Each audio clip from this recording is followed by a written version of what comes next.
Hola, soy Víctor Fowler Calzada y hoy tengo a un invitado especial.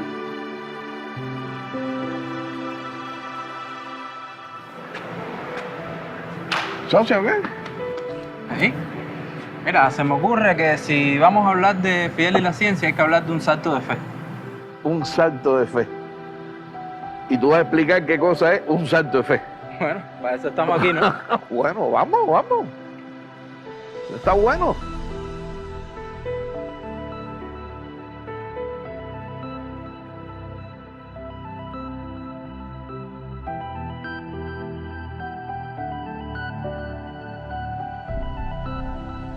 ¿Qué podemos entender por ese salto de fe?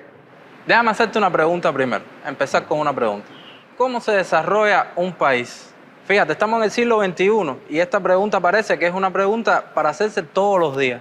Es un país que había sido por mucho tiempo un país colonial, neocolonial, que tenía una industria atrofiada, éramos monoexportadores, monoproductores, un país que tenía unos índices de analfabetismo muy grandes, un país que además había cometido la osadía de independizarse.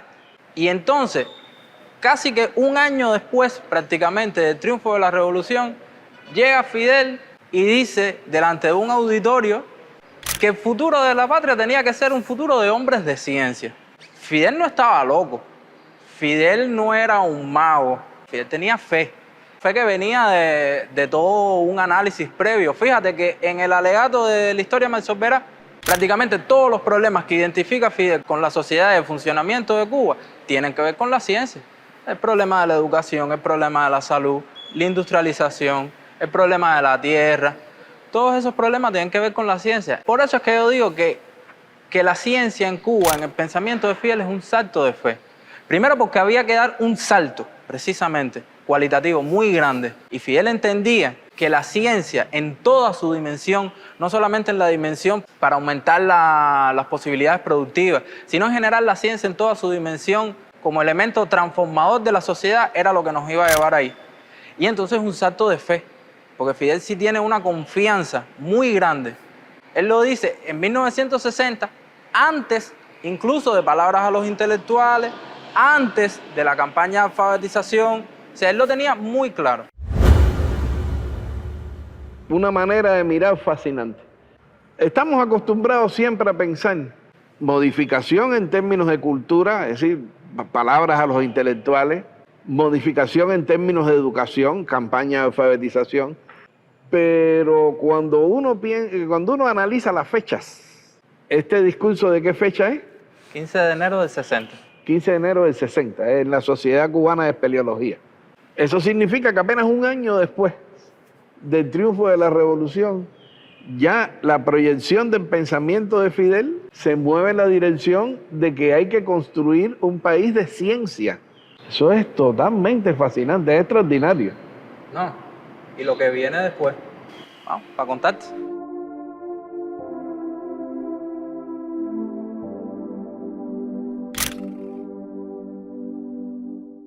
Lo fascinante es cuando uno se imagina que todo eso tuvo que ser construido. Exacto, todo eso tuvo que ser construido. Como cualquier proceso de principio de la revolución, entonces hacía falta la masividad. El discurso es en el año 60 y ya entonces un año después, que es lo que viene, la campaña de alfabetización. Después viene la reforma integral de la educación superior, la creación de instituciones científicas. Entonces tú te das cuenta que al final todo era una lógica de comenzar a convertir el conocimiento científico y su aplicación en patrimonio del pueblo, llevarlo a todas las personas. Sí, o sea, no que fuera una cuestión de unas escasas élites ilustradas. No, por supuesto.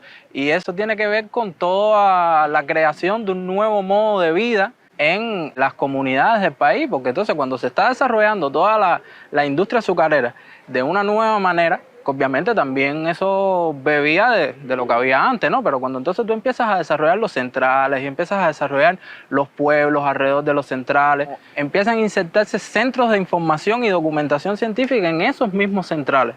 toda esa lógica del conocimiento, toda esa cultura nueva para nutrir el pensamiento en todo lo que uno hace. Fíjate que ya no estábamos hablando de ver cómo se sorteaba el tiempo muerto, de ver cómo se cargaba más caña o menos caña, sino que ya empezamos a hablar de ver a partir de ahí cómo yo empiezo a construir conocimiento, ¿no? Y cómo yo empiezo, además de humanizar el trabajo, porque obviamente los desarrollos de la técnica sirven para eso, pero también es un nuevo techo social, ¿no? Ya las personas pensaban en otras cosas, se empieza a pensar en la escolaridad de otra manera. Y obviamente eso tiene que ver con acercar la ciencia al pueblo. Lo que uno se queda pensando, ¿tú sabes qué cosa? Que la ciencia tiene que ser, número uno, no podía ser, tal como tú dijiste, no podía ser una cuestión de élite. No era una cuestión de tener élites científicas. Para esa idea de un futuro de hombres de ciencia, tú necesitabas que fuese algo extendido. Por tanto, tenías que desplegar un sistema de educación primero, para poder tener luego el otro. Porque eso ahora uno lo ve más claro, ¿entiendes? Desplegar el sistema de educación significaba primero alfabetizar, pero después había que desplegar un sistema de instituciones universitarias, de instituciones de investigación. Yo recuerdo haber leído en una de las bohemias de los 60 sobre la cantidad de pueblos que se fundaron, o sea, que se crearon después del triunfo de la revolución, unidos a los planes de desarrollo en la agricultura. Ahora que tú hablas de Bohemia, ¿qué otra manera de acercar la ciencia al pueblo? La prensa. En la misma Bohemia, en los años 60 y 70, se hablaban de estos temas, de los temas de la agricultura, se hablaba de Howell en Bohemia en los años 60 y 70, cuando se iban a tomar decisiones técnicas importantes con respecto a la agricultura, se llevaba a la prensa primero, se llevaba a los espacios públicos para que el pueblo las consultara. O sea, fíjate como desde la comunicación también hay una intención bien expresa y bien clara de acercar la ciencia al pueblo, porque como he dicho otras veces, es crear una cultura nueva, que ya las personas piensen y se relacionen de manera distinta, que al final eso va a ser el caldo de cultivo necesario para poder tener ese futuro de hombres de ciencia, ¿no?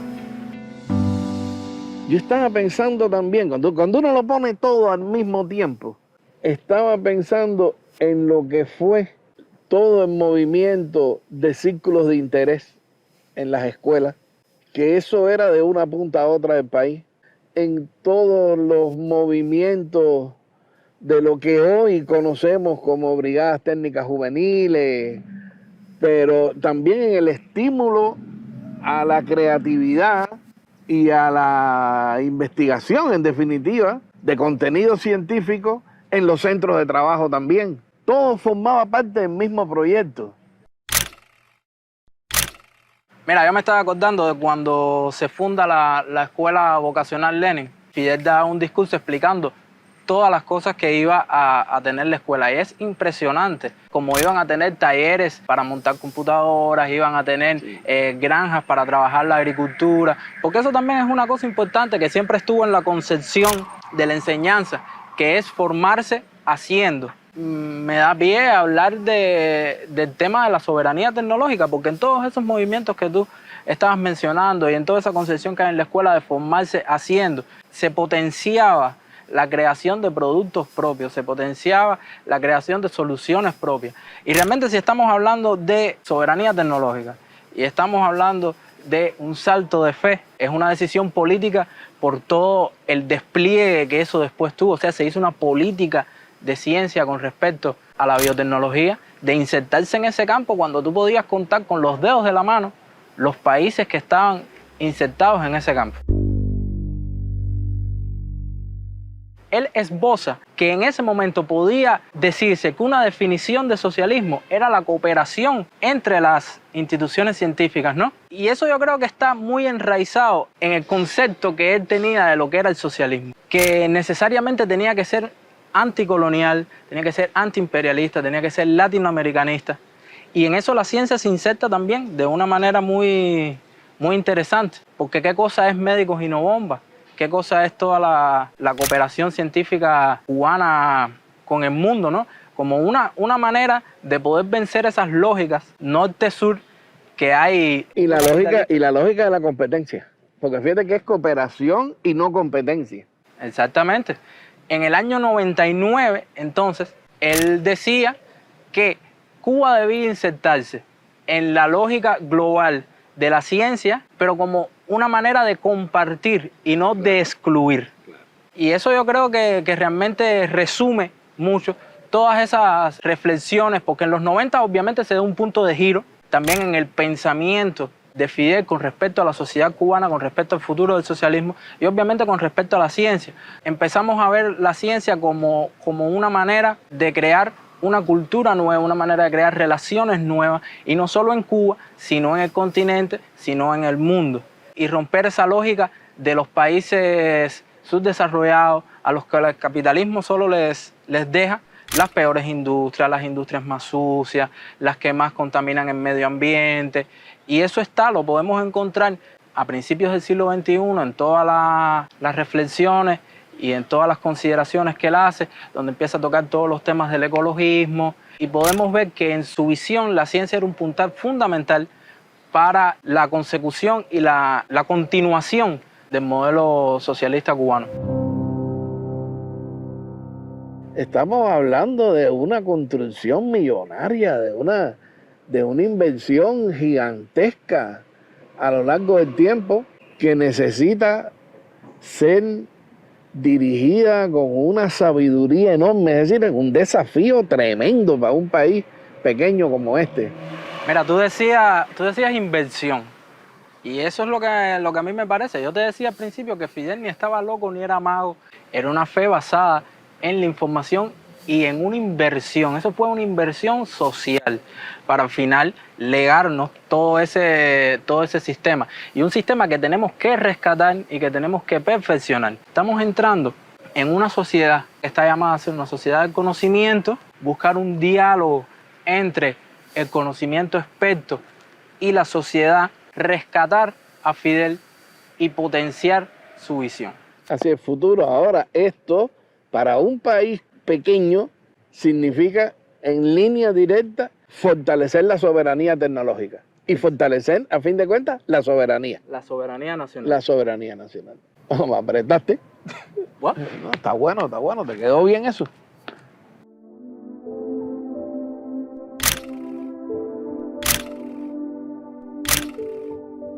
Cuando empecé en la universidad fue en esta facultad. Estudiaba cibernética matemática. Imagínate tú. Después en el camino descubrí que mi amor era la literatura. Esta es la más bonita de todas, de todo el sistema aquí de la universidad. Está obviamente inspirada en la arquitectura griega antigua. Tengo un amigo que dice que esto es una imitación del Partenón. Un Partenón con unos jardines cubanos atrás. Este lugar bellísimo. Dicen que era aquí donde venía Fidel, todos esos cuentos que hay de que 2, 3 veces a la semana se reunía, que venía, conversaba con ellos, era aquí en esta escalera. Que evidentemente esto es lo más bonito, es la que tiene más amplitud, la que tiene jardín detrás, la más clásica, si uno le quiere decir así. Ya te entendía. De matemático a filósofo, de filósofo a literato y fidelista. Sí, parece que hay algo en el aire, ¿no? Que se pega. Bueno, se quedó conectado ahí en los escalones, que era donde nos sentábamos. Así mismo.